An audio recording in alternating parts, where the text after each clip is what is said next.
Australian motor racing icon of all time, Anya Brocky.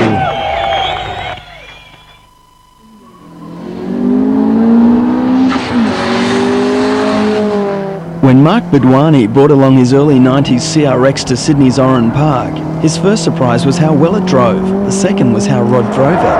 Whoa! A little bit late on the brakes there, sorry mate. The concrete wall comes up pretty quick when you do that, doesn't it? Yeah. I can hardly start my chair. We'll just hang on as we turn into this corner. It's a little bit hot here. Whoa! No worries. Jeez, that was close. Mark didn't seem like the nervous type. It handles beautifully, very predictable. Got a little bit of left foot braking here just to keep it flat through the corner. But he was hanging on very tight. Whoa! The impressive thing is, 3 or 4 laps around this place, the brakes are holding up, the car's handling terrific. You're getting a bit hot there, I notice. Yeah, I'm sweating here. Mark's CRX looks fairly standard on the outside, so let's stop and have a look under the hood. As set up by Sydney's Croydon Autosports, the standard non-VTEC 1.6 runs a Nissan GTI-R turbo with a front-mounted intercooler, controlled by a Microtech Digi1 Plus. Injectors were upgraded to 550cc units from RC Engineering. The flexibility of the computer allows a boost of 12 psi with a standard 9.5:1 compression ratio. The interior is very tidy with only essential no-frills modifications.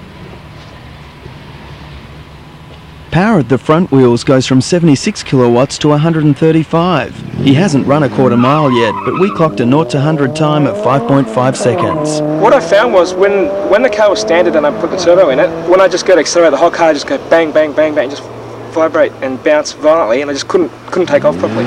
So as soon as I put this suspension in, lowered the car a bit, stiffened up the shocks, now it just wheel spins and the car just stays real smooth and just takes off really well. The TN 24-way adjustable suspension ties the car down properly. Each strut can be easily adjusted to suit track conditions or driver preference. And you can feel it click, so you bring it all the way to the left to go back to the softest setting, then you go 1, 2, 3, 4, 5, 6, 7, 8. The teen people apparently watched a lot of Sesame Street.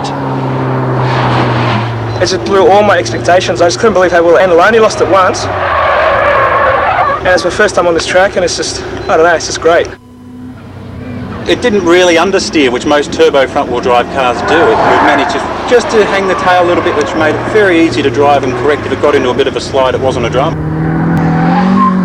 If you think you can only achieve this sort of handling with a rear-wheel drive car, you need to have a look at some of the fastest Formula 2 rally cars in the world, as well as some of the Super Tourers that they're running in Australia and the UK, to see that front-wheel drive cars can handle really well if they've got the right suspension set up. Also, when you get out on the racetrack or on the drag strip, it's getting good times and a bit of fun to drive as well.